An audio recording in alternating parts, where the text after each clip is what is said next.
Hi, welcome to Sugar Free. This is your weekend tarot for Saturday 22nd, Sunday 23rd of September 2018. Sun is shining here, said she with a faint air of surprise. The weather last night here in the south of England was absolutely bonkers. It was like every tree was boiling. The wind was so strong. And we went down to the sea earlier. We're about, 10, 12 miles from the coast. Went down for a look, and the sea looked like milky coffee and was frothy to match it. So, yeah, all kind of kicking off. Suddenly, it's autumn. Suddenly. And my other half is out in his 2001 AD bee suit, lashing down the beehive to stop it blowing away, because we've got more coming in over the weekend. It's pretty nuts. It's like, weather systems. Where do they begin and where do they end? When a storm is blowing itself out on one side, on one side of the earth, there's a new one brewing on the other side of the earth. It's a never-ending system, isn't it? But yeah, the sun is shining, so it's all rather pretty out there. But it's nice to be indoors, safe behind the double glazing. Anyway, I'm just going to give these one last shuffle. 3-card major arcana reading, then one from the swords, one from the wands, one from the pentacles, and one from the cups, and then one from the wild Kuan Yin tarot, Kuan Yin oracle, by Alana Fairchild. Now, I do just want to say I'm in the process of getting things set up so that I will be in a position to offer private readings. Got a bit of technical jiggery pokery to get sorted out first, but that is on its way. So one last shuffle.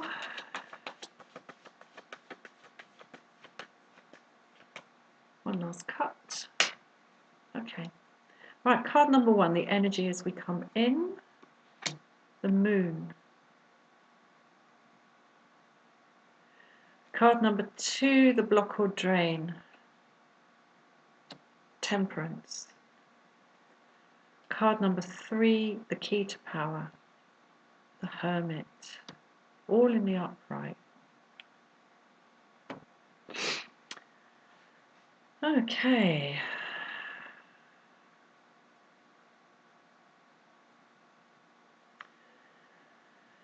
Right, well, I think there is something to do with a spirit of withdrawal here, but it's withdrawal from something that is already quite closed off. I mean, when I see the Temperance card acting as the block or drain on the moon, there's an element here of being kind of caught in a backwater of one's own fears, worries, and mysteries. Caught in a backwater of one's own mysteries. But ironically, the key to power is the hermit, who could very easily be said to inhabit a backwater all of his own. So let me have a little think about this.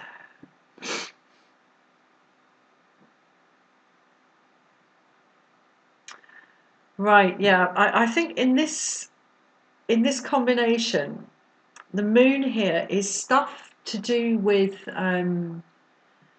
other people, basically. The mysterious and worrying and inexplicable stuff to do with how we do and don't get on with and relate to other people. And the Temperance card here, as the block or drain, the way that the liquid is being poured from one jug to the other. It's not coming in anywhere and it's not going out anywhere. There's no flow through. It's a closed circuit. So there's a sense here of thoughts to do with, yeah, the mysterious and inexplicable and unclear and kind of cloudy and shady aspects of stuff going on with other people. And we sit and we pour it this way and we pour it that way. And, you know, does he mean this? Or did she mean that? There's this quality of attempts, fruitless, I would say, attempts to interpret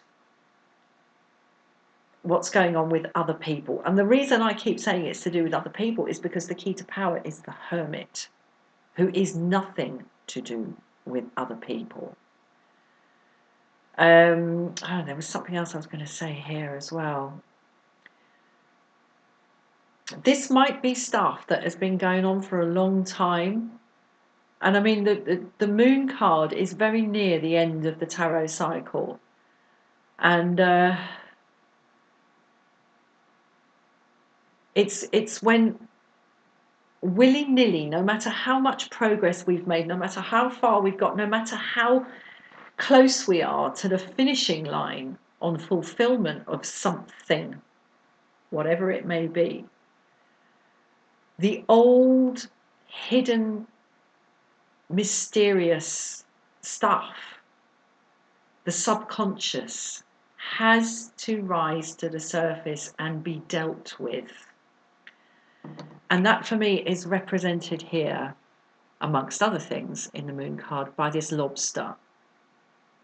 Lobsters have a genetic anomaly that enables them to live for a very, very long time. And when they shed their shell, it takes a very, very long time for them to do that. And they spend inordinately lengthy periods of time alone at the bottom of the sea, living for an extremely long time. So this is about old, buried stuff coming to the surface. And for fulfillment, I mean, this is followed by the sun, which is then followed by judgment, which is then followed by the world. So, you know, you don't get to the sun without going through the moon. You don't get to that sense of connection and wholeness and the holistic conclusion with yourself without dealing with this stuff. But I really do think this is to do with relationships. And I think there's a quality here of our view of what other people are about. What do they mean? What do they want? How does that impact on us? It's all guesswork. There's a lot of guesswork going on here, and it's a kind of closed circuit of guesswork.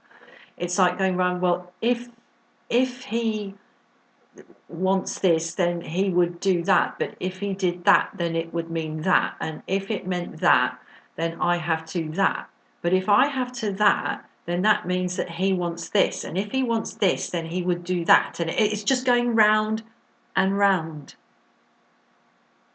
And the key to power, the key to breaking this, getting out of this backwater of guesswork, is, well, clearly new data. You know, for a backwater, for an eddy, a little kind of pool of stuff where it's out of the main flow and it's just going round and round and round. For that to break, something new has to come in. You know, if you look at a stream or a river and there's this little area, sometimes right in the middle of the flow, where there are a few sticks and a few leaves, and they are interacting with the shape of the rocks under the water, and both of those elements are then interacting with the rate of flow of the water, which is of course always varying.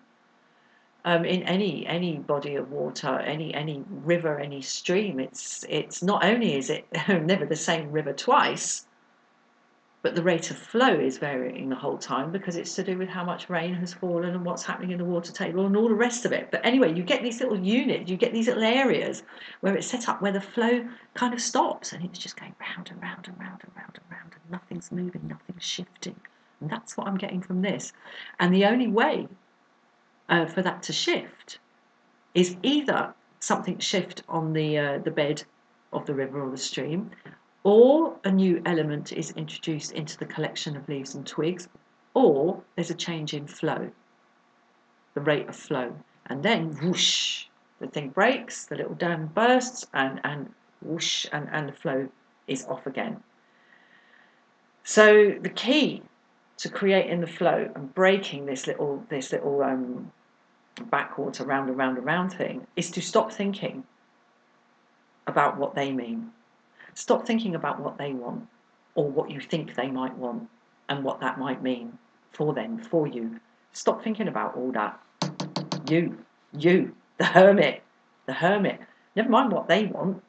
Never mind what they mean. Never mind what they think. What do you want? What do you mean? What do you think? That's what the hermit is saying to me here. Like,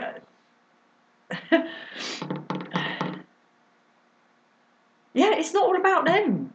This weekend it is about you. It's about you. Right, I'm going to move straight on. Hold on a sec. Do I want to move straight on?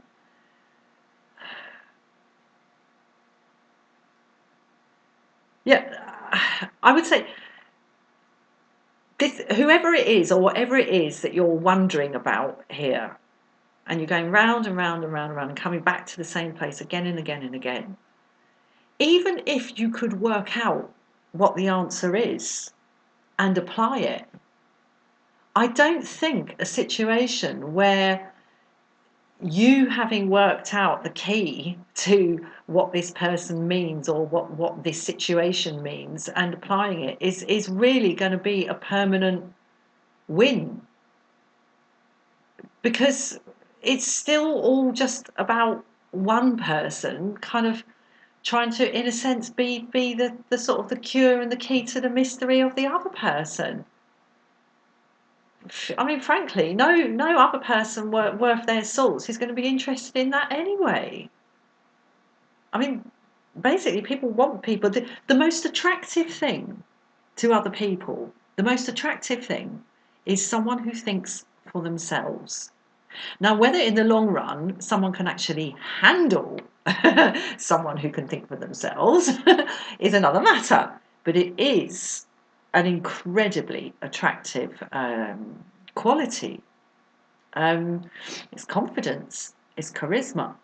I say the word charisma, and I'm looking at this old dude here. I mean, he's not oozing charisma, is he? But in some ways, he is. Because, he don't have time or interest in what this or that person meant when they said this or that thing. His mind's on loftier stuff. So, really, really thinking for yourself. It's ironic because often thinking for yourself and stopping actually engaging your mental energy in what other people think is far more attractive to other people than someone who's just thinking about other people all the time. Funny old business. Let's get a sword. Okay, 8 of Swords. Well, yeah, this is this eddy. This is this backwater. This is this little blockage that we're in. But I mean, it's not serious. Yeah, and it's something that can be shaken off and walked away from at any time. I mean, the ropes can be shaken off, the blindfold can be taken off, and the swords are not even in a closed circle. This can be walked away from at any time, but for one reason or another, we're taken up here with trying to work out these mysteries. And yeah, it can be interesting up to a point, but it's probably not actually going to yield any results. Okay, Ten of Wands. Well, you know, maybe, you know, not focusing on yourself and focusing on this, these mysterious aspects of this thing that is external to you, and by thing I mean situation and or person, I'm afraid. Maybe this is actually what you want. But my question here with the Ten of Wands is, where are the other 9 people? Are they just like off somewhere having fun while you carry their wands? Is this really yours to carry?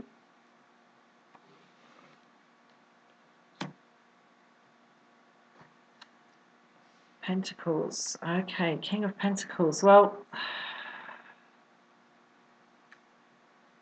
I would say clearly that there's a great attraction to this endeavour of attempting to understand this, and sort of wandering backwards and forwards and backwards and forwards and round and round and round about this situation. There's a great attraction to it. And there's this, oh sorry, I just need to get a tissue. There's this idea that there is a prize to be won in this. You know, but the King of Pentacles sitting here, he's not able, sorry, it's my tissue, half unattractive, isn't it? Still got a bit of a cold. He's not able to spend his pentacle without getting up off that throne. And when he gets up off that throne, all that growth around him is going to have to be the twigs and the little branches there. And that whole system that's grown up around him is going to have to be broken. And what then will happen to those grapes? This is a situation that you can only win by staying still. And I see that also in the Angel of Temperance here. But, excuse me, I just need to blow my nose.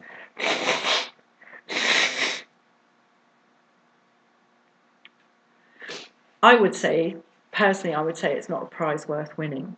But, you know, each to their own.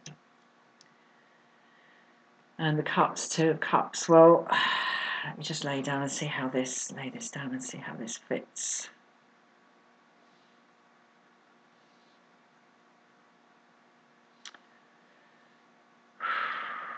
Yeah,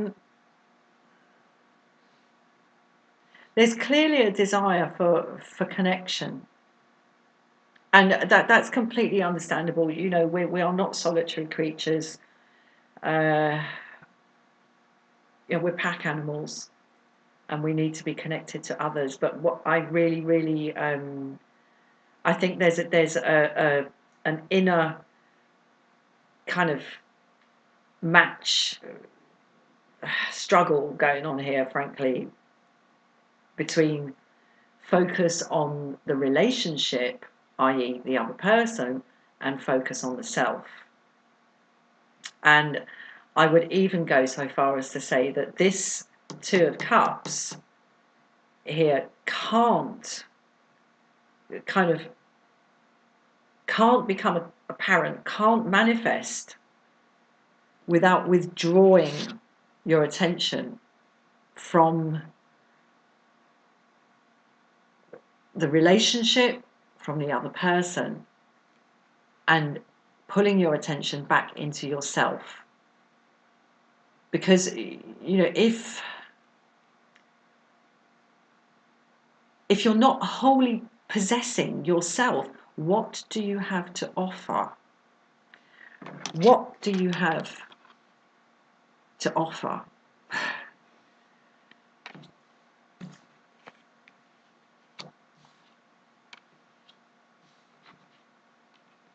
And this sure don't look very comfortable. And nor does this.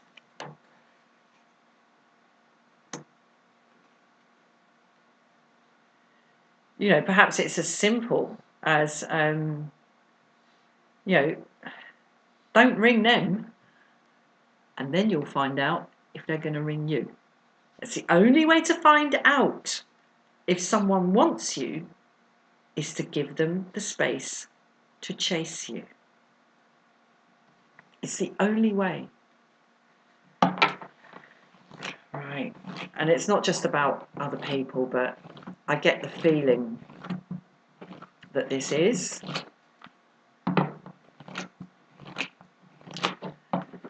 Just creating a little bit more space in the Kuan Yin Oracle here. Yeah, I get the feeling that this is from the relationship of the 3 major arcana cards and the appearance of the 2 of Cups.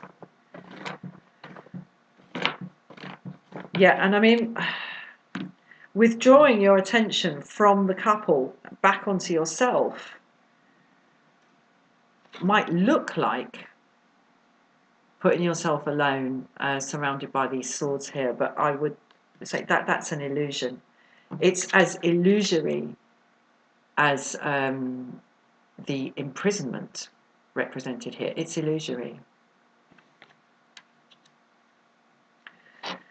Right, let's spread the pack.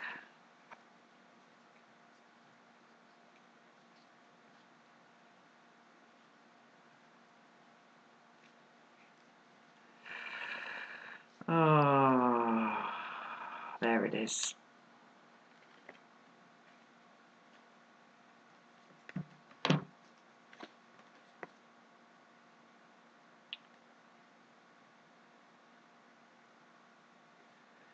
Okay, this is a new one.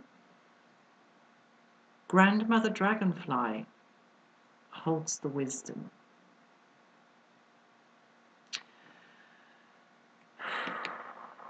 Well, Grandmother Dragonfly, Old Man Hermit. Now, there's probably something in this about dragonflies. The same way in the appearance of the crab, the lobster in the moon card, tells us a lot about how it's possible to interpret that card. But what I do see here is the little goddess Kuan Yin flying away at speed under her own steam, while the old lady holds and studies the dragonfly. And I mean, most dragonflies are, you do sometimes see them together, and they must come together in order to mate. But once they're up and out and flying, you do usually see them on their own. And they can be quite scary creatures if they're big. I mean, I wouldn't want one like in my hair or flying around the room. They're pretty big and they're pretty fast, but they are so, so, so beautiful. But I think really what this is about is very reminiscent, the old lady here, just quietly holding this creature so gently. She's not even holding it.